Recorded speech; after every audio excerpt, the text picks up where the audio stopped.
all my friends were like, so you're gonna cash out or you're gonna be a gambler?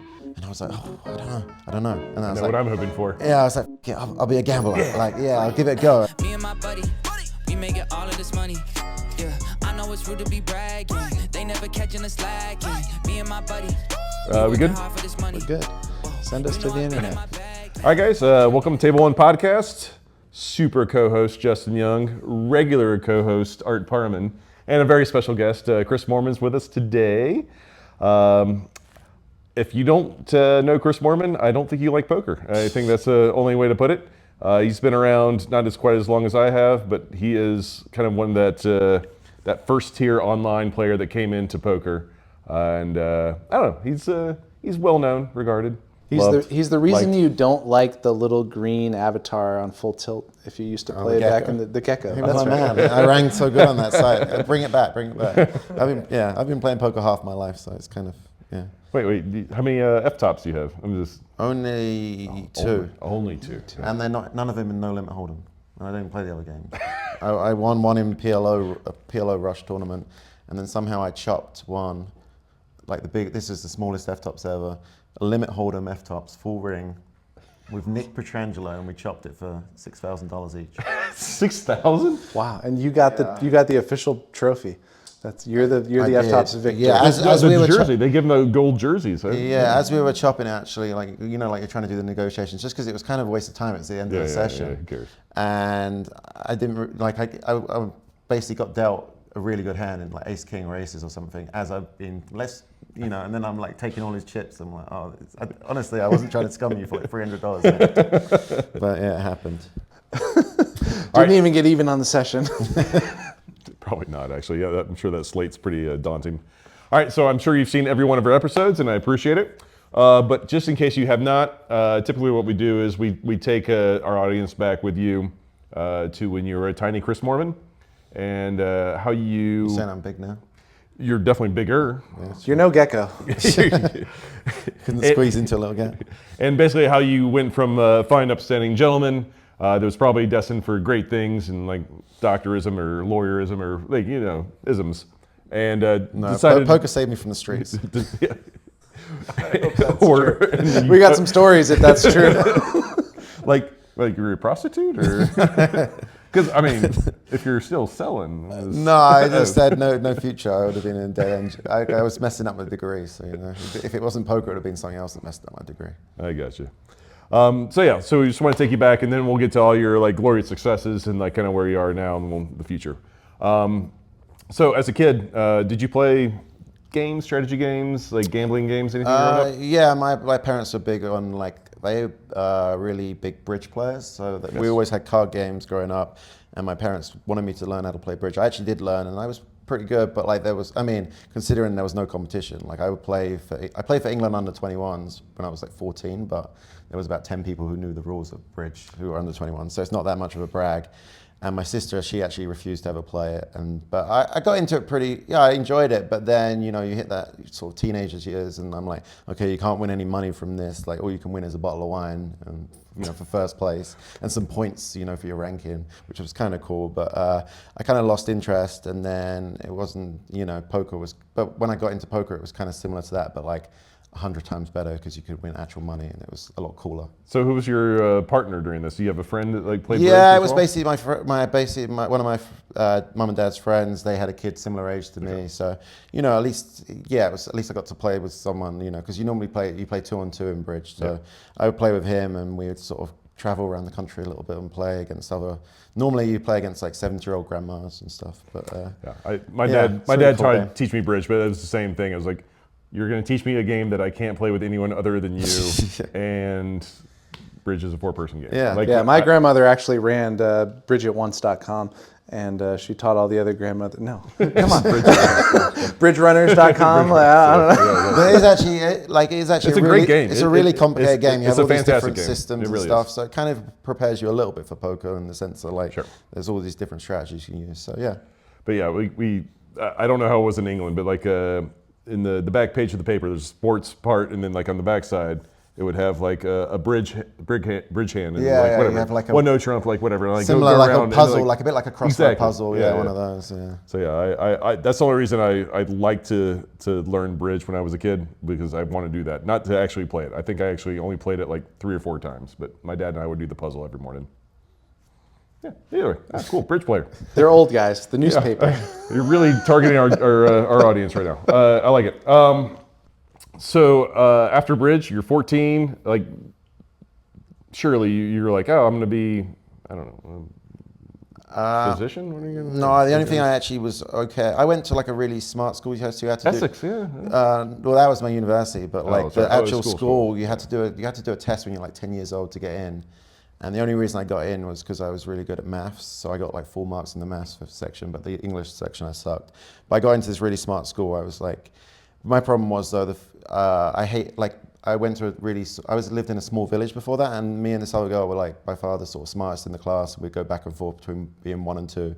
But then the problem when I got to this new school is everyone was really intelligent. So even if I tried really hard, I was like maybe like top 10 out of 25 people in the class, but that just wasn't good enough for me. So I kind of gave up and just sort of coasted by in school. But it was like, I was there for 8 years at the same school and I hated it. And then I finally went to university and actually like studied economics, which is the only thing I was really interested in, because you could apply it to the real world and stuff. So I think I would have maybe wanted to get into like the stock market and stuff like that if I didn't find poker. But quickly in poker, in university, I sort of discovered poker in the 2nd year, and I basically stopped going to any of my lectures and started playing poker. And it was back when poker was really easy as well. So you'd play, and even if you had a bad session, you'd break even. And you know, like everyone was poor on campus as well. So if you win a few $100s at poker, you're like the man around campus kind of thing. Yeah, exactly. Yeah. So kind of got hooked on it. And then at the end, I was like, okay, I'll take 6 months off poker and just catch up on all my lessons. And obviously, I was just too far behind and just gave up. And yeah, and a lot of my friends they were doing a longer course, so they were still there for an extra year, and I just kind of stayed and played poker during the daytime cash games actually back then, which is weird because I just don't play any cash now. I play cash in the evening and then just go out and party at night. It was fun. That's all. So how did you, do you remember how you found out about poker, or like the online portion?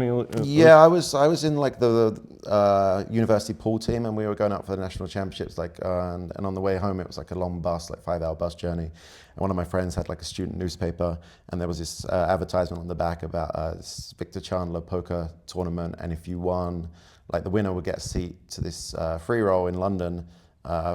And you could win like big money. And so we all played it. We didn't know the rules, but we like, you know, I think back then it was Yahoo, it wasn't even Google. So we went on Yahoo, downloaded the rules, started playing, like me and my roommates, like 4 guys, started playing with like 1p and 2p coins. And then we played it every week on a Monday because Monday there was nothing going on anyway. So we play every week and do terrible pretty much. And then one week I just got a lot of good cards, and I ended up coming 3rd place for like $120. So I was a bit bummed because the 1st place got the seat in the live tournament. Sure. So I missed out on that, but I had $120 in my account now. And all my friends were like, so you're gonna cash out or you're gonna be a gambler? And I was like, oh, I don't know. And I know what I'm hoping for. Yeah, I was like, fuck it, I'll be a gambler. Yeah. Like, yeah, I'll give it a go. And I went for that $120, and I was just playing sit and goes. And I was doing all right to begin with, got it up a little bit, and then I found these cash games, and I really didn't understand the cash games. I was just going all in every hand to steal the blinds. So I was going all in for my $20 at 10, 20 cents, and you know, I'd get up to like $23, and then I'd run into like queens. I'm like, oh, how did he call me a queens? Like, he needs kings or aces to call me, and then he'd win, and I'd lose my $20. And I went down to like $25, and I was like, I'm done with this game. It's a joke, whatever. So I put the last $25 in the sit and go, which is what I'd been doing all right on. And I won it for like, whatever, back to $125. And I was like, I'm taking a break from poker now. It's too stressful. It was like, the swings are crazy. Like, so and then I took like a week off, and then I discovered these online like poker forums, and I started reading in there and like reading some strategy and stuff, and the Harrington books, and and I met a few people online I started chatting to at the tables, and kind of just went from there really. What was the online sites, or like the blog or whatever, like the conversations you would have, like 2+2, or sorry, I'm well, no, idiot, it was just this. It's like a forum that isn't even a thing now. It's like a UK thing, and it was called the 1808 Gang, and it was a little crew, and there was a couple of players, because the site I played on was it was like a skin of Doyle's room back in the day.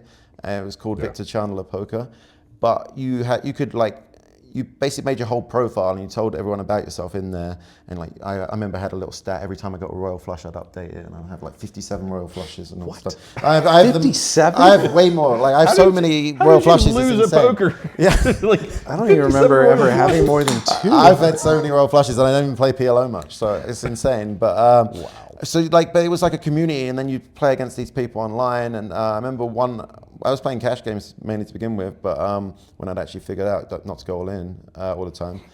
I played this tournament one time, and back then the tournaments didn't have any antes, so it was very like, you played very tight and whatever, boring poker. But I remember there was this one guy like deep in the tournament who was sat out at the table, and I was on the button whenever it was his big blind, or his or hers big blind. Perfect. So I was like, okay, I'm going to get the free chips here. But this one player on the table, GeForce One, I remember the screen name, like kept raising every time before me. I was like, oh my God, like I just can't get a chance. And I didn't think back then you could just re-raise them with nothing. I was like, okay, when I get aces, I'm going to like, and then like I get aces, I go all in, he fold. I'm like, oh, well, I got him there. And like, anyway, he ends up bad beating me actually, whatever. I had ace, queen, ace, king. Like it was cooler if it was today. Yeah, but back then I was like, oh my God, how did he call me with ace, queen? Like he knows I've got to have a good hand to go all in there. Anyway, but there was like 15 left, and I ended up watching the tournament, which was really against sort of my religion back then. I would be so mad, but I just was like, oh, in the back of my head, I was like, wow, this guy's actually playing pretty good. He ends up winning the tournament, and I like type in chat, like well played or whatever. I was like, you got me. Yeah, I actually, and actually he responded and started talking to me on MSN Messenger, and he like became one of my best friends. He was like, it was like in my wedding when I got married and stuff. Like he basically became my poker mentor, and he was like quite a few steps along the line as a poker player than me. He'd started playing like a couple of years before me, and he was just like, he went to university in England as well. I met him actually in real life after chatting to him for like a while, like at the World Series of Poker. And yeah, he helped me a lot because I would just like sweat his sessions and stuff, and he would tell me, oh, you should get in this like bigger game now, it's good for you kind of thing, and then he'd take my money. But, So is this someone we would know nowadays? He doesn't really play many tournaments really, but like he was a big cash game player like on Euro sites and stuff. Like, he's got a Hendon mob and stuff, but really his tournaments isn't his thing. So he's a known player in the UK and stuff, but yeah, David Chen. Like, you wouldn't know him, but like, for a while, he actually won like the Stars Sunday Million, one of the huge ones for like $1 million and stuff. So he knows what he's doing, but he plays mainly cash games. We do ask all of our interviewees that bring up Instant Messenger, what was your screen name? Because we need to know. Well, my AOL one was Poolmaster110437. Poolmaster? Poolmaster. Pool. Yeah, because pool was my game, so yeah. Pool. Okay. Pool, yeah. What did you think I said? Pornmaster? The first thing I heard was poor. Well, that would be quite good if you're like trying to, beg for some money, like you're one of those railbirds, like give me 2 cents or whatever. I was just envisioning like a synonym for a cock, or like a stripper pole, like a pole mat. I was like, oh, you're just. Well, yeah, I forgot to tell you, I did that in my spare time as well. Pole dancing, yeah. All right, real quick. Do you have crypto just sitting in a crypto wallet doing nothing? Then you've probably never heard of Gauntlet. Gauntlet.xyz is a $1 billion research company that manages risk for huge internet platforms like Uniswap, Arbitrum, Jupiter, and a ton of other ones. And how can they help you? They actually curate these things called crypto vaults. And what's a crypto vault? Well, you just put your crypto in, you get an interest rate. The interest rate depends on the supply and demand of that particular token that you put into there. It's kind of complicated, but their algorithms make it like 1,000 poker solvers are working on your side. And you get a return on crypto that was just sitting in your wallet anyway. Here, let me show you how it works. I've got 800 USDC here. I'm gonna put it into this USDC vault. The current interest APY is a little over 9%. So I'm gonna get that for a little bit, and I can take it out whenever I want. Now, as you can see, they have a bunch of different vaults, a bunch of different tokens. Do your own research on all of this, which one appeals to you, but definitely don't let your crypto just sit in your wallet doing nothing. It could be here earning for you. So if you've got USDC or USDT, which if you're a poker player, you probably do, you're gonna wanna have it sitting in one of these vaults earning something for you. So head on over to gauntlet.xyz/T1 and it'll take you right to the vault page. You'll be able to check out which one looks good to you. All right, back to the show. No, this works too. So what do the numbers mean? Like you named like 6 numbers I didn't even like listen to them. It was just like, you know, like pool, I tried to be pool master and there was already a pool master, so I just clicked the second option. Pool master 1? No. A bit like my screen name. I just tried to be Moorman. There was already a Moorman, so I put Moorman 1, like very imaginative. I wasn't like, oh yeah, this is really cool one day, like it'll be a well-known screen name. I was just like, get me into the game, get me into the game. Have you ever met the original? I was just gonna say, shout out to the original. Might have all been Moorman. different, you know. I might have not ran as good. Oh, definitely not. No chance, actually. All those royal flushes, yeah. 57. So, all right. So, you go to Essex economy degree? Is there economics? Economics, yeah. And you were actually semi-passionate about this, right? I mean, as in, yeah, like I cared a little bit. Okay, like, fair enough. You know, like other subjects like that I did at school, like geography and stuff. It's like, what am I going to use this for in the real world? You know, apart from like quiz night or something like that. But yeah. But like quiz night's nice. But whatever. You're finding success online during this, so like you're kind of slowly giving up. Like, what was there like one big aha moment where like we're not going back there? Well, no, I think my second year, basically, like in the summer, like the first year, you go home and get like kind of a shitty job for a few months, just pay some of your loans back and whatever. Yeah. And second year, I'd started playing for a while, and me and my buddy who actually he started the poker society on campus and was like the president. So all our house got into it. He was like, let's just stay on campus and I basically told my parents I got a job on campus at like a local grocery store, and really I was just playing poker every day. So I was doing that, I was playing poker, watching the Ashes, which is like cricket, like England, Australia, it was quite big, you know, like in England. So we watched that in the daytime, play poker at the same time, just cash games. And for like a few months we play every day, and by the end, I'd started off at, I was just paying 25, 50 cents. So I was just like trying to make more than I would in a job, but, not have to leave the house and have a boss. So it was like successful in that way. And then by the end of the summer, I was sort of moved up to $1, $2, and I was feeling a bit more confident. I met a few people who were like chatting poker, and I was like, actually, I stopped going to my lessons. That's kind of where it started gradually going up from there, kind of thing. Do your parents still not know you were not a grocery store worker? No, I did tell them, but a long time after, because, well, it's kind of a whole long story. Like basically, when I dropped out of my university degree, I didn't want to tell them because I have a younger sister, but they were so proud that I'd gone to university and they're telling everyone and whatever. So I got someone to Photoshop a set of fake results for me. So they made a pass, but I made it believable. So I made it like a third, which is like the worst pass possible. And when graduation was coming around, I'd qualified for the World Series of Poker main event that year for my first ever one. And so I said I wouldn't be able to make it, and you don't want to go on your own because like all the other parents would be like, oh, so what did your son get? And you'd be like a third, and they won't want to talk to you. So you were like fake graduating while you were... Yeah, so my parents never went to the graduation. They thought I graduated. Bottom of the barrel, though. They don't want to talk to any other like proud parents. Exactly. I was like, they were embarrassed of you. Yeah, so it was this fake lie. It was like a kind of a lie, but not so unbelievable that it was. Yeah. Right, so I was like, who would lie about this? So I kind of got away with it for a long time, and I actually only ever told them like. I'm going to say I told them in like 2016. Get the fuck out of here. Because... Holy shit. Well, because the only reason as well is because it was like a story I wrote in my book that I wrote because it was kind of a funny story. So I was like, I have to include that. But I was like, how am I going to tell them? Because I hadn't told them. It's 8 years later and they really hate lying. And I was like, oh God, it's gone on so long now. So I was like, how do I... going to tell them. So I have this mind coach guy I've worked with for like 10 years, and I was telling him like, how do I tell them? Because I was living in Vegas, and I went back to England for my sister's wedding, but I was like, I can't tell them at her wedding, right? It's just not really the time to do it. And now I'm back in Vegas, I'm playing the World Series, and like the book's coming out next week. What do I do? And my mind coach guy was like, you know what you need to do? I was like, no, tell me. Like, just I send an email? Do I call them? What do I say? Yeah, that's what I pay for. He was like, just win a World Series poker bracelet, and then they'll be so happy. You can tell them then. I was like, look, I've been trying to win one of these for 10 years. Like, what? Like, do you think I'm suddenly? Oh, if I suddenly start trying, I'll just win one of my next 3 events, and I won the next event for the 3K6 max for like 500K. And then they were like, they're on Zoom with me or whatever, Skype, I can't remember what it was back then. And they're like, we're so proud of you. And I was like, well, hold that thought. I got something to tell you. Time out. Yeah. And wow. Yeah, I got away with it. So they were like, they laughed about it. They were like, oh, we wouldn't have made you go back to school. Like, I'm like, well, you wink, nod, nod. Say that now. Yeah, saying that now, it's a little bit different, right? But yeah, so all worked itself out in the long run, which kind of happens to me a lot, really. Damn, did he have a backup plan for did you ask him later, like if 3 days later you didn't win a tournament?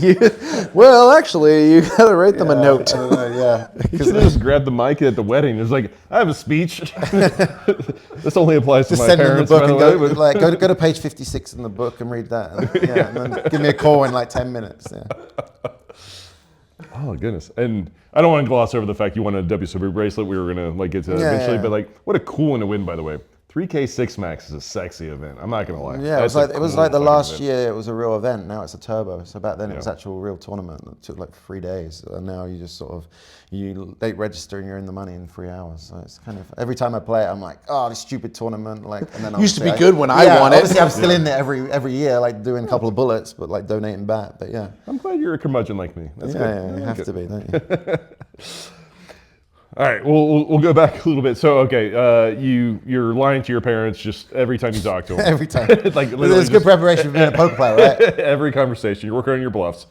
So you're just like mainly online. Like, I mean, we'd spoken briefly beforehand. I mean, only my sister knew, so I had to confide in someone. So I told my sister. Oh, okay. And then I bought her a car to like keep her quiet. And then my parents were like, "Wow, you." Spit up.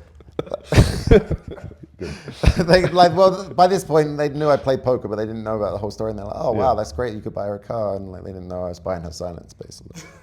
Because she was about to be at a breaking point. She was like, oh, I'm not getting anything out of this. I was like, all right, get you a car. What did you get her? Like she's like, all right, but not a Mitsubishi. Nothing crazy. Just one that went from, Toyota Corolla, little Tercel. Yeah, kept it quiet for a few more months. The Honda Silence. Honda Silence. Terrific. Did you have roommates during this time? Yeah, basically, once I finished my university degree, I moved to Brighton, which is kind of like a seaside town in England. And my friend, he played poker still, but he got a real job as like an engineer. And so it was just me and him in the house, but we were living like completely separate lifestyles, because in England, the tournaments, especially back then, I'd start playing at like 7 p.m. at night. So he'd get home from work, and we'd play like one game of Pro Evolution Soccer on the PlayStation, and then he would start watching TV and I'd just play poker, and then he'd go to bed, and then he'd wake up in the morning and I'd still be playing, and like it's light outside, and he'd be able to tell if I'd won 20k or lost 20k, like by my mood and how withered I looked, you know. So yeah, and then so Monday to Thursday we had completely separate lifestyles, and then like Friday would be my action day where I try and sort out my life, not get very far, and then go and get drunk that night and go out on the town and get very drunk.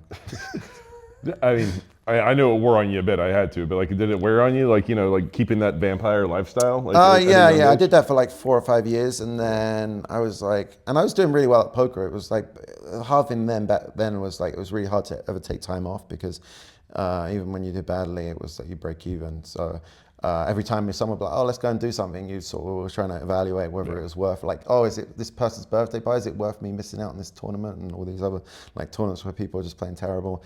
And so I chose poker a lot over like hanging out with my friends, because even originally I had to choose poker like over doing stuff, because I had to make it work, because I didn't have any qualifications to fall back on. Because originally when I told my parents about it, my dad basically gave me 6 months to he wrote down everything I had in the bank, all my student loans and whatever. And he was like, let's see if this is a feasible thing, kind of thing. Like he was basically waiting for me to fail.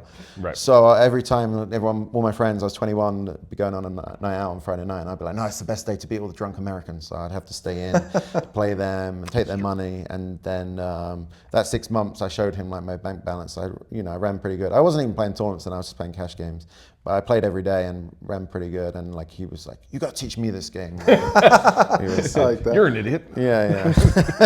He was like, if you can do it, I can do it," kind of thing. So yeah, I'd like. But then like 4 or 5 years into sort of playing a lot, I realized, oh, I'm doing really well. Like I'm very successful, but I'm living like the lifestyle of someone who's just a homeless person, almost like 14, but allowed to drink. I was eating terrible food. Like I don't know, like I just was not. I wasn't very happy in my life. But I was only happy when I was playing poker. So I decided to move. I moved to New Zealand and like was on a completely different time schedule with a bunch of other poker players, and we'd start playing like 6 in the morning. But what prompted that? You had like a New Zealand buddy. Old Geo Force went down to New Zealand? I had a couple of Scottish friends who they had a poker stable, and I was like backing people as well back then.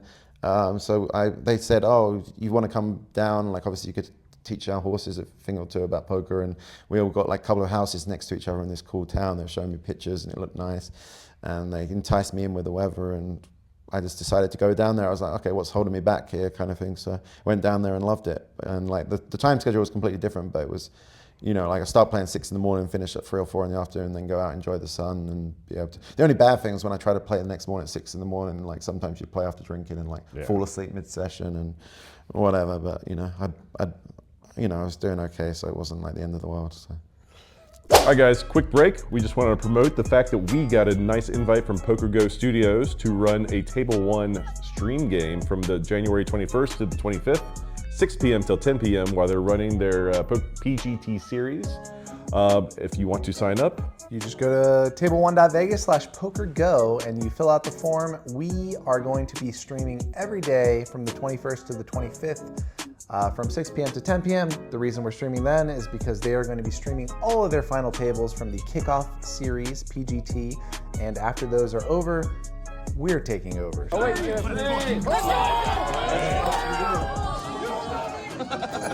25, 50, 100, no limit hold'em. And we might even have like one of those little wheels that you spin and some weird shit happens. We might do weird shit for you guys. Just, you could be part of the weird shit with us. So just, sign up now. So you said you had a stable at this point. So for those that don't know, like a stable is? I basically, I didn't really know what to do with the money I was winning because I don't drive. I still don't drive. I didn't really know where I wanted to live, so I didn't want to buy a house. He Ubered here, guys. Yeah. So I was like, what do I do with this money? I was like, what do I know? I could invest in the stock market and stuff, but I never passed my degree, so I don't know that stuff. And so I was just like, okay, well, I know poker, and poker's really easy. Let's just invest in some other players who I think are good, who give me trouble at the tables. And a lot of poker players are Degen, so that when they win, they throw their money away, and they, Yeah, we do. Yeah, so they, I was like, okay, I'll take advantage of that, and I'll get I was like, this is the easiest money ever. Like, I'll just win 50% of what they win, and it's just. And actually, early on, it went really well. I had one of my first horses, Tyler Ryman. He got second in. I like him. Got second in the PCA main event for like $2 million. And I was just watching on the side, on the rail, getting drunk every time there was a ladder. I'm like, wow, I just made 100K there, 100K. I'm like, this is great. But the problem was, everyone knew that I'd won that 2 million from backing. So the next day, my Facebook chat inbox was just full of people, back me. And I was just like, oh yeah, okay, yeah, I'll back everyone. So I decided to back everyone by myself. And at first I was like, I'll put this guy mid stakes. Yeah, he's good enough. And this guy's really tight. I'll just teach him to re-race from the big blind. Everyone will be folding jacks to him and stuff like that. And then once people got into makeup, I was, I didn't keep them in the mid stakes. I was like, oh, well, if they play this 1K online that's really tough and they do good, I'll get 100% of the money they do. And then they never did good, and their makeup would just get higher and higher. And imagine that. Yeah, and I would never drop someone because they were, they became my friends, and I was like, oh, if I drop them, who's going to pick them up? They're terrible. So I wasn't thinking about my own money. I was more just like, oh my God, their career's over. Yeah, I can't have that. That'll be resting on my conscience forever. Not to mention, there's just 6 figures of makeup, and you'd just be like, Yoop. Yeah, I was like, oh, someone else will win to cover that. It's fine. So I for a long time, I sort of got out of it. I won the Triple Crown in backing, so a lot of people won big tournaments for me, and I'd have these crazy swings. And I also myself, I would be trying to still play 25 tables at the same time while managing 30 different people and trying to have to deal with all their life problems. And at first, obviously, you're coaching people and you're watching their hand histories and seeing where they're going wrong and helping them. But then it got so big that I didn't have time to do all of that. And people start stealing from you, and all these other problems come up. And I was just like, okay, well, whatever. It's a funny story. So how big did your stable get at its peak? 35 people. It was probably 25 Americans and 10 British people. And then Black Friday happened, and it was I didn't get out of bed for a week, and yeah. Yeah, I was going to lead into that actually. So obviously the backing was kind of dwindling or whatever, but Black Friday, I know where I was. I know Art knows where he was. As someone that was at that time probably 98% online and very successful, bring me through your emotions, because I can't imagine. I know how I was, so you have to be well, actually, ironically, I was playing a live tournament just at Dusk Till Dawn in the UK. It was just a 1K. And, murmurs start going around the casino. Everyone's pulling up the thing on their phone and everything. And then me and my buddy James Dempsey, we ran out to the the car park and like went, and he had his laptop in his car, so he like got on like a Wi-Fi hotspot, and we're cashing out, and everyone's like, also it was Friday, so that was kind of like the slowest day online, so no one was really playing. So I was like trying to get in contact with all my horses, like, go and play, and it's in a cash game, just lose it to me before like they take it all and whatever, like, and then they're like locking my account, and like I don't know what's going on, like just mad panic, and they're like, what's the protocol for this with our makeup? I'm like, I don't know, it's never happened before, and like, you know, the backers are trying to call each other like, what's going on, and I'm just like, this is a shit show. And then like I just kind of every day I was like, oh, maybe I should try and sort out all these problems, and I was just like not getting out of bed for a week, and I was like, I got all these millions of makeup I'm never going to get back, and you know, everyone was like, what happens about the World Series? Are we still playing for the stable and all this? Yeah, it was, I didn't know what was going on, because there was no, you know, it was the first time it ever happened. So everyone was just trying to win it. And I was like, trying to like hit up Johnny Backs, and he was giving me no answers. Like, you know, other people who were like more experienced in backing, and they were just like, I don't know, what do you think? And it was just like, you're like, damn it, I didn't think I was on your same level. You're supposed to tell me what to do. Exactly. And it was like the Wild Wild West. Like some people were just not giving you the money and whatever. Yeah. So it was nuts, but it kind of, in a way, maybe needed to happen for me personally, because like I would have just ended up sort of everything I'd done good in poker, I sort of would have probably ended up just burning through it all anyway. So it kind of like enabled me to streamline things a little bit and sort of regroup and start over a little bit. But at the time, I was like, this is the worst thing ever. But it kind of in the in the end, it kind of worked itself out. How long did it take you to streamline things? Yeah. How did that World Series well, no, go? I just went deeper and deeper, to be honest. I just that's right. By the end, I had like 20 people in the World Series Poker main event, and I only had like, so that's like 200K out there, and my roll was probably like 300K.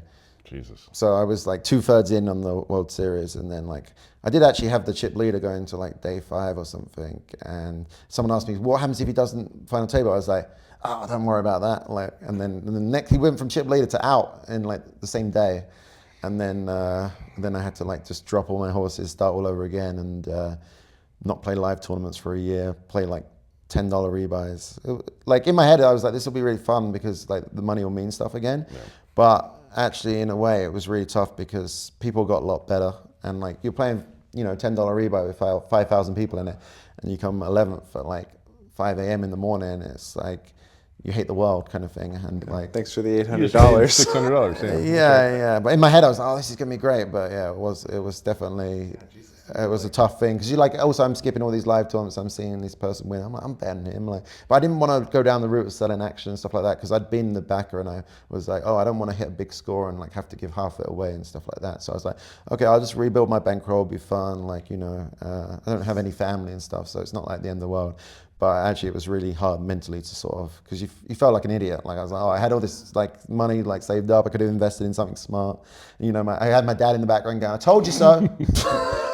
Should have backed me. Yeah, exactly. Yeah, that's got to be tough because you're just like super over leveraged, and you're just like after the World Series, you go from like whatever 300K to 100K, and like probably like you said, the high 6 figures in makeup. Maybe millions. No, I had like 5 million in makeup probably. Yeah, at one point. Yeah. Makeup. So you know, I'd like always. The thing was, I hadn't lost my money myself. Like the bad stretches I had were like break-even stretches. So like it wasn't like I'd ever lost. I'd never really gambled that hard on myself either. Like if it was a big tournament, especially back then as well. They didn't have like 100Ks and stuff like that. So the biggest tournament was like a sort of 25K, one a year at PCA or something like that. So you really couldn't. I didn't play that high myself, but I just put everyone into everything. Like I had one Sunday, I won the full tilt Sunday brawl, which is like a $240 buy-in. I came back for one big blind on the final table, won it for like 110,000, and because of all my horses, I ended up losing money on the day. So Well, any of them you want to call out for our audience? Or? Yeah. Oh, okay, the biggest loser of the day? Is it Dylan Lind? Oh, yeah. He was one of them. He did all right. Yeah. He has ups and downs like them all. No, and even then, I was like very much, I would put different stuff on makeup. Like I put their drug habits on makeup. I put hookers on makeup. I bought someone's wedding ring on makeup. And God, I wish I knew you then. I was the best backer to have, really. It was like a free ride for sure. I was like in my 20s and just young, having fun, didn't care. I just wanted people to be my friend. Yeah, markup police guys, you think 1.2 is a crime. How about 1.2 carats? All right, so you're grinding your butt off, probably a little sad, depressed. In all honesty, I can get that. Was there kind of an aha moment or like a score moment where like kind of things kind of snap back into place? Yeah, because I'd like, basically when I, like in this period where I was grinding lower stakes tournaments, I kind of like felt myself sort of bitter at the world, just my situation and whatever. I was being kind of miserable person to be around. So someone like said to, oh, you need to like get this mind coach guy, like, and I'm British, so we don't believe in talking about our feelings at all. Correct. We're like, okay, I'll sort this out. I've been through, yeah, exactly. Right here, and it grows into a cancer and you die. So anyway, like, I think they said, oh, Liv Barree's been working with him, and she's cashed her last free 10Ks. I was like, oh wow, cashed. It's not even like she won or something, or you know, like she cashed whatever. What's a cash? So I was okay. Well, to be fair, cash is more than I'm doing right now. So I was like, okay, I'll meet this guy. So I was grinding in Vancouver at the time, and this guy is from England as well. So I was like, okay, at least he's British. And he came and flew to Vancouver. He had a friend he was meeting as well, but also he was just coming to meet me. But I didn't like offer him any money or anything. He just came to meet me. He'd probably Googled that I was pretty decent at poker or whatever. So he was thinking of the long-term plan maybe. But he came and met me, and I like talked to him. I came in there. I was like very negative. I was like, let's do this to appease whatever, and did it. And instantly I had like an instant connection with him, and I was like, okay, I opened up to him a lot about a lot of stuff I hadn't really talked about before, and I sort of got a lot off my chest, and I was feeling a lot better about things. And then instantly I went on an online upswing. Like I think F-Tops was on, I won a couple of events, and I was feeling good. And so after that I decided to play the LAPC World Poker Tour, because I was living in LA at the time as well, so I had a house in LA. So I was like, okay, it's my home event. I'll play that, 10K buy-in. I was like, okay, I don't really want to put 10K in right now after like, you know. So I just sold 50% to like one of my best friends and just played it for half of it. And 7 days later I ended up winning the tournament for over $1 million. So I was like, okay, guess I'm back now after that. Thanks for the mind coaching. Well, do you want to shout out the coach? You know, Steven Simpson, he's like worked with a bunch of my friends since then. I still work with him now, like over a decade later, even, you know, just day to day on even non-poker stuff. And, you know, obviously, I mean, I guess I got to send him a little bit after that. So, yeah, I mean, he helped me win some flips, but no, in all seriousness, like I came in there with a good mindset, and like a lot of, especially in poker tournaments, like you need that, because most of the time it goes, you know, most of the time, even it doesn't matter how good you are, most of the time it feels like you're losing, like you feel like a failure, and then obviously you win something big and it covers all the losses and more. But it's hard to remember that in the moment sometimes. It just feels like, you know, you've done it the last 10 sessions, just haven't even cashed the tournament, whatever. So yeah, I like work with him now, and it was kind of a game-changing moment for me, and now I like, you know, I call him occasionally when I'm like going through some life stuff or whatever, or during the World Series, I'll do like a weekly call once a week kind of thing. So, yeah. As someone like going in, because I'm sure a lot of people out there, and like myself included, at least in times in my life, think like, you know, therapy is bullshit and like all the mind coaching stuff is bullshit. Like what, without blowing up his spot and like killing his hourly rate, what's something you can tell the people out there that like will like at least help them a little bit? Or is it just all on a one-on-one basis? What fucks you up? I think it's like different for different people, but like for me, I actually just like to get stuff off my chest and get it. You know, like no one wants to hear a bad beat, so I'm not really going around telling everyone all my bad beats and whatever. But I like, if I sometimes say you get close to a big score and you're like, okay, whatever, you try and move on, you're like, you know, and then it actually hits me more like maybe like a few weeks later, like I've played a few more big tournaments. And, you're saying like when you bubble the final table? Yeah, like bubble a big final table and you're so close to the big money. You like try and move on to the next tournament, you know, whatever, the next few tournaments you don't do anything, and like that's going to happen most of the time. But like I need to almost talk out what happened in the big one where it was so close, and get it out of my system. And then it helps me like just completely reset and start over. Like, so, but I don't really want to be the one like telling all my friends that, because it's like, who wants to hear it, right? So he's like someone I'll just like get something off my chest that's going wrong in my life or whatever, and like talk about it, and he'll be like, well, what do you think? And like, it's weird. Like if I was trying to do it myself, just like trying to work out these problems by myself, I wouldn't be able to. But like just having someone like for feedback and like, you know, he doesn't really give me the answer, but like he helps me get the answer out myself. Sure. Okay, it helps you talk to yourself. You're not yelling into the void. He just yeah, exactly. It's like someone who has to listen because I'm paying him. All right, really quick, guys. Phenom Poker is out now. It is live. If you want to get extra tokens, 100 extra tokens, and if you want to support Table 1, just go to joinphenompoker.com, and that will help us. fill in your information, and you'll be on with us. Tons of people on there, tons of action, especially until Art and I will run out of money, I think. That's true. And we are doing a some sort of free roll. Anyone who signs up through our link, we're going to eventually reveal the details on Twitter, but if you sign up through our link, we are going to go all in up to 10 times at $100 no limit until somebody wins the $100. We might stack you 10 times and you'll lose 1,000 in this promotion, but we are trying to give away 100. So if we accidentally stack you 10 times, you know, thanks. Thanks for playing. All right, join PhenonPoker.com. Now! Honestly, I think that's a real thing. Just like talking to someone who will actually. There's a reason that you pay these guys to listen. You know. Like yeah, but like before I did it, I would be the last person on earth who was interested in it. You know, because I'd always just worked out. And you know, every time I've been on a downswing, I fixed it myself and whatever. Like obviously, poker was way easier and different back then. But I always thought I didn't need any help. You know, like I've never been backed, whatever. You know, all those things. So I was like, I'll always just figure it out. Like I know this game, but like it doesn't matter. Like sometimes you do need outside help.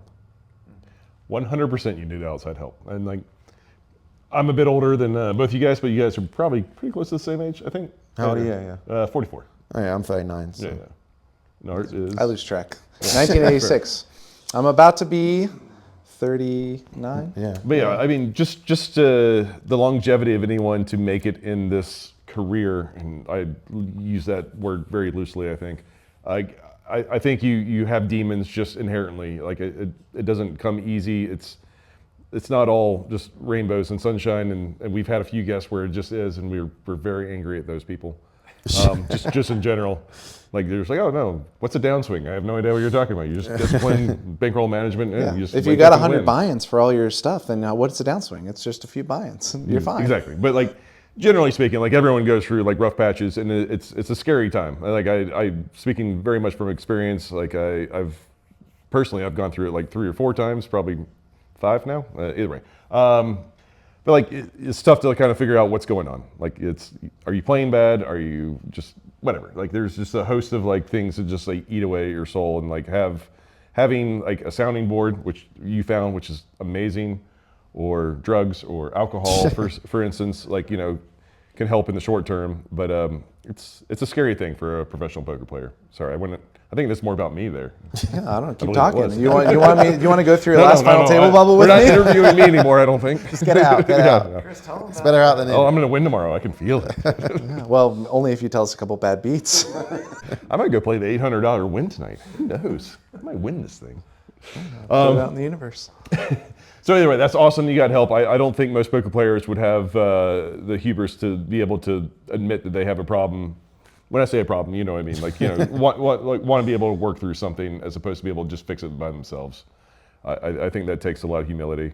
So from the $1 million score, WPT champion, LAPC, which is like one of the more coveted ones, 2017. What do we got? They got rid of that tournament as well. Well, it's not the same. You know? Yeah, I mean, So I miss the chairs. I mean, once a Brit wins something, we usually just get rid of it. But no, like LAPC used to be just the fucking tits. It was so cool, and then like it just went straight downhill around like I think right after you won it in the hall. Probably the first time I played it, and fucking David Baker won it. Yeah. Busted me out with his stupid Jack 10s. Anyway, so okay, $1 million. Give $500,000 to your buddy, whoever had 50%. Awesome. So your bankroll's got to be back to comfortability level. Yeah. Great. Like what's you start backing people again? What's No, I'm done for backing for life. I still get the occasional message. I'm like, no chance. Like I don't care how good you are. Like I'm out. I don't. The funny thing is, I don't really buy any pieces of anyone or anything. I'm completely out of any of that side of it now because I'm like, well, why do I want to buy 5 or 10% in someone when I used to have 50%? So, and then they're all charging markup, and like I'm like, oh, I used to get it for no markup. Well, the markup was the makeup, but now I just concentrate on myself. That was the one thing I realized was more just back yourself, and like, you know, then at least you've got someone to be mad at. You can be mad at yourself if you fuck up or whatever. So yeah, I just stay well away from that. And now I'm kind of a bankroll nit. I just play tournaments that I know I have a big edge in. I'm not trying to like go and travel the world playing all the Tritons and whatever and grind out, you know, maybe you fish at some tables and like a slightly winning player at other tables and whatever. I'm just kind of not in for that ego battle. I just don't travel as much, and I like play main events and where you have a good edge on and you can exploit the players, and yeah, where it's a bit easier. Good for you to have that. I mean, seriously. I've been there in my 20s where I was like battle anyone, but now I don't know. Like I save that for the pickleball court. So. Nothing on the line except for a sprained ankle and a torn hamstring. Yeah, 39. Just give it a couple years. No, pickleball is that's a great sport actually. So what year did you run deep in the EPT main? Like I don't want to gloss over that. Like by the way, for the listeners, he has over $10 million in earnings. That's just live, far more online. But one of your bigger scores was an EPT, the main event, or not EPT, excuse me, I'm sorry, WSOP Europe. Sorry. Okay, that was it was actually like before this. I was just, I was like, well, no, it was before this. It was like 2011. But before this, I was like I used to joke, me and Sean D were like the biggest live poker losers who would do well online. And then I remember in like 2010, 2011 at the start, I was trying to swap with Toby Lewis in the Aussie Millions, and he refused to swap with me. And I was like, it was starting to get to that stage, like everyone would be like, oh yeah, I'll swap because you're doing good online. And then he was like the first person to reject swapping with me. He was like, no, it's live poker, you suck, you whatever. And I was like, well, if you're not going to swap, like at least like have some kind of bet. So we made a bet that I wouldn't make day 2. And so I think I bet like 5K that I wouldn't make day 2 at like 2.5 to 1 odds. And actually I didn't realize it was one of those day ones where not that many people made day 2. So it was maybe a fishy bet from me. Good bet, yeah. But you go from like lowering your variance and like swapping to like, fuck it, double down on myself. Fuck this guy. So this was at the start of the year, and I was like, this year's my year live poker. Every year you come in, you're like, this is the one kind of thing. And I've like come into the day, and actually like, an hour left, I was chip lead on my table. So I was basically a lock. But I was still in. Basically. Yeah, but the problem was it was back when I was my craziest as a poker player. I was like, I told everyone about the bet. So I was like, okay. So I was like, now I'm just going to go like. Yeah, go ape shit. Yeah, exactly. You have to. Yeah, of course. So like John Eames, like the tightest UK reg ever, would open under the gun, and I just free bet him, and he knew the bet, and he'd call, and then I just bet the flop, he'd call, and I just like bomb it on some brick turn for like 2 times the pot, and he would like fold an overpair to me, and I'd just show him a complete 10 free off or something. And he was just like, what are you doing? You're an idiot. I was like, yeah, I got you. And then, so I ended up chip leader of the tournament on day 1, and I actually made the final table, came like 6th. And it was huge back then. It was like 2 million Aussie dollars. I tried to bluff Patrick Antonis on the final table. It was a bad move. But that year I did really good in live poker. I almost won the World Series Poker Player of the Year without playing mixed games. I only lost because Ben Lamb crushed it in the main event. And so I was like, and then after the World Series, World Series Poker Europe happened, and I ended up chopping that with Elio Fox for like over €1 million. That was when it was in Cannes in France. So yeah, that year everything I sort of touched in live poker was just working out for me. But I wasn't doing anything different really. You do an interview and they'd be like, so you've basically, I was saying, you've been a fish for like 5 years now. How come you're actually like winning some tournaments and whatever? And I was like, just current change. I'm just winning some races. Yeah. I'm actually winning when I get it in bad this time. And like when I get it in bad, it's normally for a lot of chips. So I'm actually like sucking out. So now I'm chip leader. So bang. So I don't think anyone can actually know their ROI for their life, for tournaments. I don't think anyone can play that many tournaments, even an online grinder like yourself. Like it's. Yeah, you can prove it on the digital felt, and then in live poker, it's just like, is it your time or is it not? That's right. But yeah, before that, everything was, something would always go wrong for me before that. Like I'd have a good stack, and then day 2, I'd oversleep and wake up 4 hours late and be on the bubble or something. Like I wouldn't really call that something going wrong. But it wasn't even like it wasn't like I got drunk the night before. I was sleeping on my friend's couch, and somehow he didn't wake up, I didn't wake up, and the next thing I know, I look at my phone, I got like 100 messages and missed calls. Everyone's like, "Where are you, dude? Are you okay? You in hospital?" I'm like, "Oh no, I just slept for 10 hours." How comfortable is this couch? I don't know. I can't even sleep for bad shit luck, anymore. Justin. But It's yeah, just bad luck it I was. didn't It show just up wasn't for meant 6 to be for hours. me in live poker. To be fair, you probably faded a bunch of Kings versus Aces, and I mean, at least I cashed that one. At least I cashed that one. So. Jesus. Dance you through the raindrops. That's good. See, that's why I never had a backer, because they wouldn't be able to No, put I up don't with think these they would stories. stand for that. Yeah. No, Mr. Backer. I'm fading all the flips right now. You have no idea. I would have been ahead out of the 4 game, times yeah. already. So, kind of leading up towards COVID, was it kind of like just full go for you? Like, I think you were in Vegas, or maybe just like about to get here. Were you like just playing just the tournaments you felt like playing, and then that was kind of it? Yeah, I mean, I go hard in the World Series. That was my main focus, was the World Series, and then I play like a lot of WPTs in America. They're a lot easier, basically. Like go back sometimes to play EPTs, just to like go and see my family who still live in the UK and stuff like that. So I'd link it with a trip to see them. But I was mainly playing WPTs and the World Series, and then a few online tournaments on ACR and stuff like that. WSOP.com, like just basically trying to relive the glory days where you didn't have to use solvers and all that stuff and study and pretend it's like school, basically. So yeah, I was searching. I just try and game select and avoid downswings as much as possible, because I had the ultimate one and really didn't want to have that again. So I wasn't pushing myself to like play in the biggest tournaments or whatever, but I was still like playing a lot and being smart with bankroll and good game selection and stuff like that.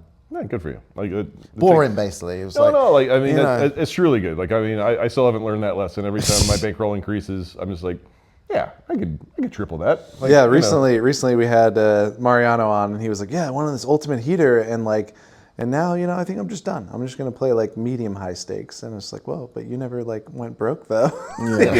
he's like, oh yeah, I'm just smart, just a smart guy. Not gonna go broke now that I have something to protect. It's like, oh, I get it. What guest did we have on that said like never go broke the same way twice? Arya. Josh Arya. That's the one that like resonated the most with me, because I've been close to broke probably like 4 times, and like I was like, it's not been the same. It's like, all right, we got sports betting, we got craps, we got staking people, we got my own dumb habits, we got. But yeah, just as long as you learn a lesson. Next time someone asks me if they want me to back them, I'll just say that. I'll say complete deadpan. Never go broke the same way twice, and just walk off. That's beautiful, actually. I was about to ask you to back me. Okay. Well, you'll get this speech now. It's ready.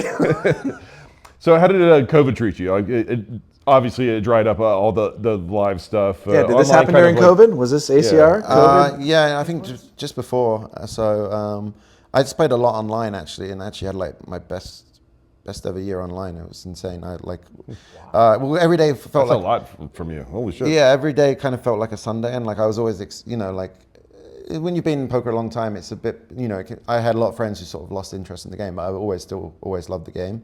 But for me, Sundays are like kind of like a Christmas day for a kid. Damn right. Oh. But every day was just huge prize pools every day in COVID. So, and I didn't have anything else to do really. So I was playing a lot, back to how much I used to play in my early 20s. And the prize pools were big every day. There was tournaments where you could win 50K in like a $200 buy-in every day. So I was like, I can't even, I just couldn't take a day off. And I was running good, and like a lot of people were playing tournaments who, probably shouldn't have been in them. And I had a really good year and sort of was able to completely rebuild and, worked on my game a lot as well, and fixed some leaks. And it was like, I felt bad because I had, my family back in England, it was a lot harder for them, like COVID and stuff like that. Sure. And they were like having a rough time. And I was just like, oh, it's great for me, but sorry for you. Yeah, I really enjoyed COVID. Did you buy myself. your sister another car? Or? Yeah, right. She deserves something else. Maybe your mom needs a bike. I don't know. There's no silence to buy at this point. Guess that's a hard no. Yeah, I'm sorry. A car. You saw the car prices during COVID, man. They're just they went up. Yeah, for sure. You can get a scooter or something. I need it for my bankroll. How did the ACR Pro thing come about? Because I mean, obviously, a lot of people, there's mixed opinions on like, what's what. A lot of people talk shit about ACR and Phil Nagy himself and like all of the bots and all that shit. Like, how did you navigate the waters of becoming a ACR Pro ambassador? Yeah, well, did they just like pile of money? Just I'd done a few. Like I knew. I'd been to play the Cage, which is kind of like a hybrid cash game tournament in Costa Rica, the ACR run. So I'd qualify for it like, I'm going to say like 6 or 7 years ago now. I qualified for it online in like a $50 satellite. So I went down to Costa Rica. At the time I was sponsored by AA8 Poker. And I remember Nagy being Nagy, kind of, he was just trying to like sponsor me from across the room. I was like, I'm sponsored by AA, whatever, But he was like, yeah, if you ever like whatever, if you ever like hit me up or what. And anyway, AA started, they were going through a bad time. They got rid of a lot of their pros. And so I was like, oh, well, he did say that one time, like 5 years ago. So, and actually before I was going to reach out to them, and like randomly they reached out to me before I reached out to them. and like you know, I seek some assurances on like stuff like player balances and all that kind of stuff, because I didn't want to be involved in some kind of shitstorm, because I try to largely stay away from that in my career. And like they, you know, they actually like gave me all this information. Like I wasn't expecting them to like really like tell me how it's going to be. Yeah, don't need to worry about things, because you know, at the end of the day, I had a lot of friends as well who didn't play on ACR, but just well, the main reason was the time zone, because in the UK, the tournaments go on a long time. So if you've got to be playing like 8, 9 in the morning. So a lot of my friends just hadn't played on there, hadn't made an account. But then when I joined, they were like, okay, should I check it out? And I was like, yeah, like I'll guarantee your money there. Like, you know, I'm not going to do it for everyone, by the way. Yeah. But like, for my friends, I was like, yeah, like, you know, they've given me assurance and all this stuff. Like, the structures are really good, whatever. You should play these tournaments. They're pretty soft. A lot of like the good players haven't got on there yet. So they started playing on it, and yeah, they've done all right. So it's been nice to see them. Like, they might not have played on it if I hadn't joined and stuff like that. So yeah, I've been there like 3 years. So, and I haven't really, you know, obviously there's always stuff going on or whatever, but I haven't been involved in any of those things. So you mentioned the structures on ACR, and like I do enjoy them, but like for online tournaments, I know there's a backlash of like they take it to the nth degree of a lot of play in a tournament. I will say. Yeah, 15-30 blinds. How about 16-32 next? Yeah. Since I've joined, I've actually like lowered the late registration time a lot. Like especially the last couple of months, they got it down from like used to be like 5 hours, now it's down to like 3 hours, which is a bit more reasonable, because you still have to be able to hit the guarantees and stuff like that. And they used to start at like 200 big blinds deep, and now it starts like 100 big blinds deep. So at least you're playing some worthwhile poker. So there's been some changes made, and I like try and like, you know, and obviously certain things like the Venom, that's their thing. They want it to be super slow, like the World Series Poker main event. So I get it for that. But I was like saying, on a random Monday, we don't need our tournament to be going on for like 12 hours. We can last like 6. So yeah, I want someone to play who like has a job in the morning, you know, like yeah, he doesn't have to play for 12 hours. There's a fine balance. So yeah, it's, you know, but it's one of those things, isn't it? Whatever you do, you can't please everyone. So. Oh, I made the first Venom final table. Oh, did you bring that up, or was that? No, it was me. I guess it was me. But it was Chris. Where did you finish though? 7th. Okay. Yeah, anyone who says they made the final table always came like No, believe me. They never come top 3. Yeah, the sentence would have started much differently. What happened to the money, Justin? Shut up, Art. But no, it was where they guaranteed the payout to be in crypto, and that was like a kind of like a big kind of like tipping point where like crypto was like very like up and coming. I think it was like 8 to 10K for like Bitcoin or whatever, and it was like they were advertising. I was like, we're going to pay you out in like crypto, and it's great. And I got paid out in crypto, and it was fantastic until my account got hacked about like a month later. So, but that wasn't ACR's fault. Not even close. Not ACR's fault. No. Did you have a dumb email or something? You had like, no, it wasn't his account. It was the wallet I was using was like a hackable. Like I actually felt better after this reading. Some Russians figured out a way to like backdoor into this certain wallet, and it was like a top 5 wallet at the time. Like it wasn't like a. They basically pushed you a fake update, and you would click the link. That's right. To like update your wallet, and then all your stuff is gone. Yeah. So. But anyway, like I got 7th for $0. That was fun. $0, some heartache. But no, you bubbled it. Like believe me, like that. Phil Nagy, if you're out there listening, Justin could use his $80,000 of. Well, actually, if you go to crypto. Back then, 10,000 Bitcoin times 100 times 10. We're not going to talk about that. No public math. Okay, I brought it up, I guess, but I didn't mean to. I didn't mean to bring up this part of it. I just wanted to like have a subtle brag that like. If you want a mind coach, I have a guy for a mind coach. Just get it out your system. Get it out. I have Jack Daniels and Johnny Blue, and I got a few people myself. But no, that's not healthy. What do they? This might be out of bounds question. What do they pay you to be an ACR Pro? Chris Moorman. Yeah, I'm not going to answer that. There we go. That's the correct answer. Nice try. All right. Well, you know. Yeah, even if you lock me in here, I won't tell you. Well, you might. You can tell me after. I'm just curious, you know, because I got plenty of chest room. Some tournament scores probably in my future. It's growing too. You shut up. All right.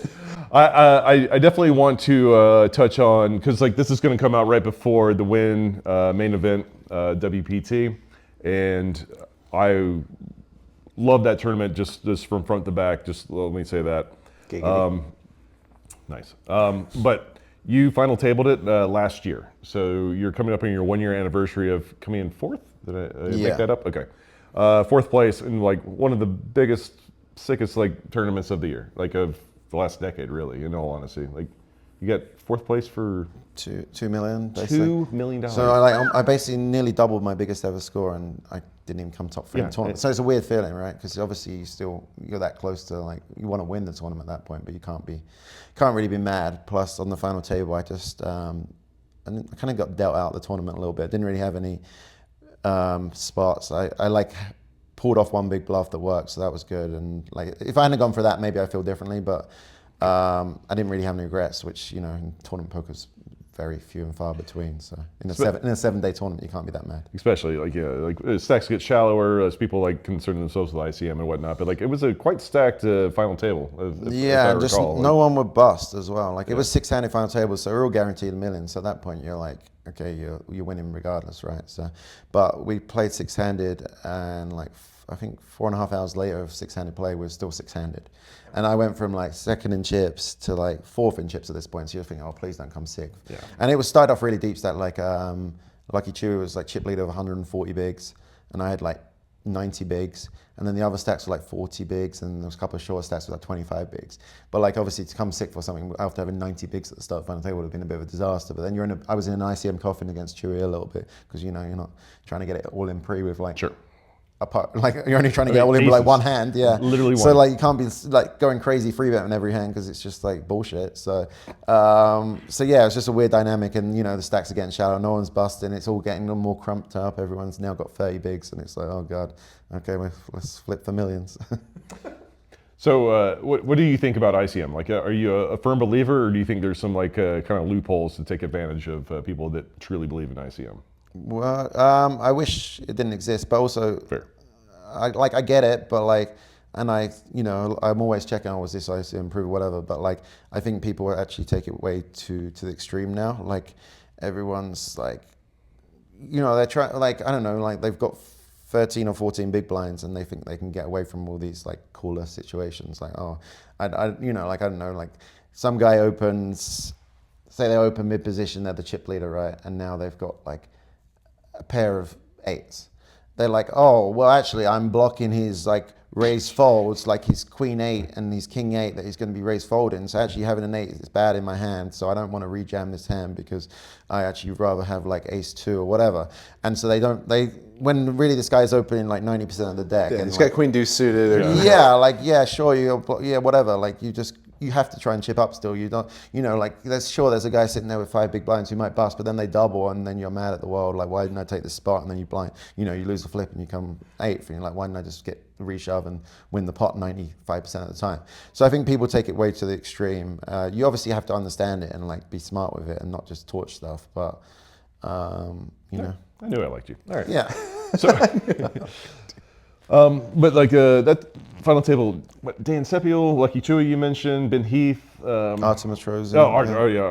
He's a sicko that probably not many people know about, at least on our. And the Greek guy, I can never say his name, but he's won 2 bracelets and he wins online and shit. So yeah, everyone knew what they were doing. Yeah, exactly. So did you feel that pressure? Did you feel the pressure to kind of like dance outside the lines of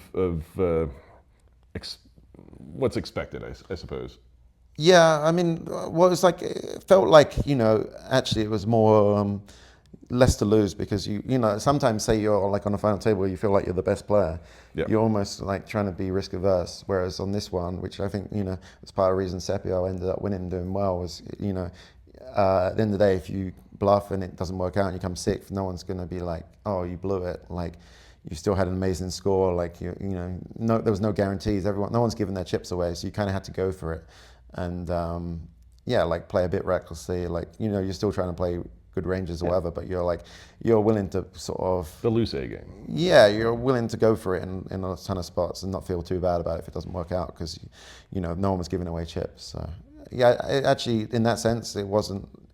Once you got the final table wasn't actually that much pressure. It was more before the final table, because like, you want to, you're there and you want to make it and whatever. But yeah, once you're there, it's like guaranteed $1 million. It can't be that bad, can it?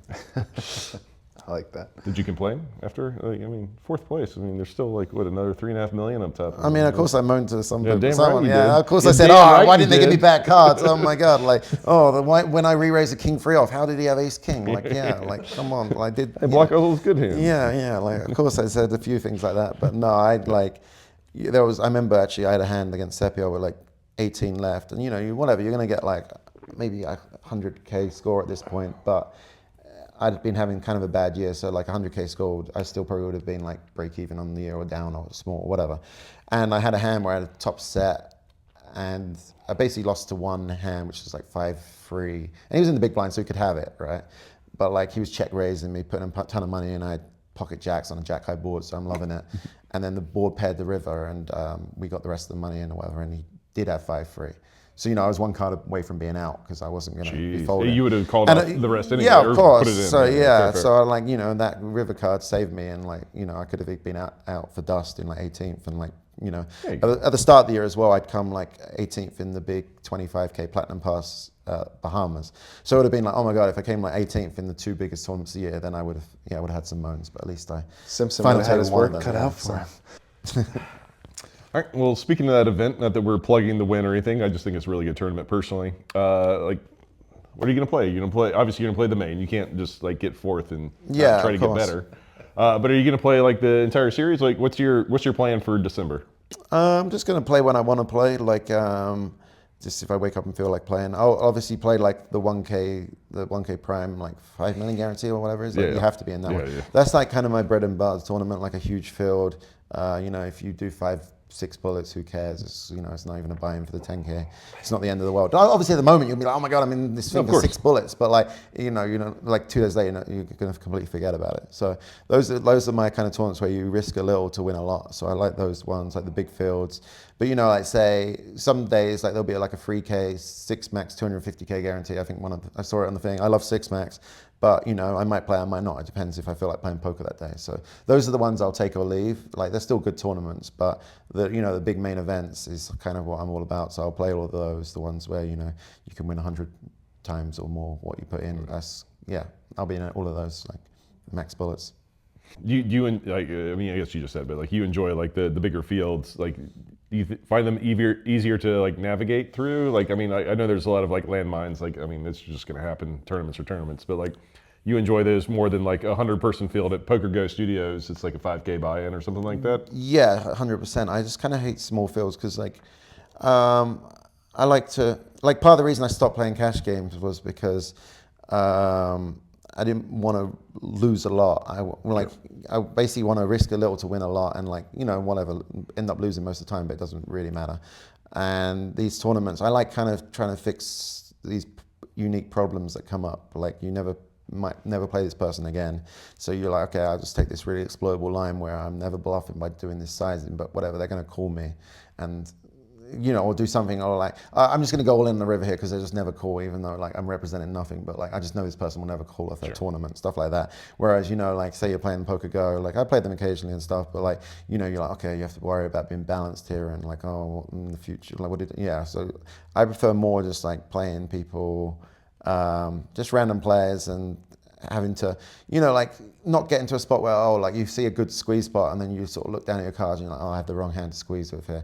Whereas if I'm just playing against like random people, I'll just be like, pretend I've got something else and just do it anyway. So that's kind of how I like to approach poker. It's more like old school way. It's more fun for me that way rather than like, okay, I'll play the hands like this and I'll check them later, and if it doesn't work out, at least like when I ran them in the solver, it said it was good. So who cares? Who cares if I lost the money? It was right? So I prefer to do it the other way around. Less of a math problem, more of a people problem. I like that because try to figure out whatever this guy is capable of handling, and you either... Yeah, I'll basically come up with a bunch of fake assumptions that will support my case and make me play perfect. Worked out so far. Yeah, find the solution first, and then like figure out the rest of the stuff. Exactly. Who cares? Exactly. No, I kind of do similar stuff, only with less thought, probably. All right, so that's the immediate future for you. Is there anything out there you are looking forward to for 2025, poker-wise, ACR-wise, Chris Moorman-wise?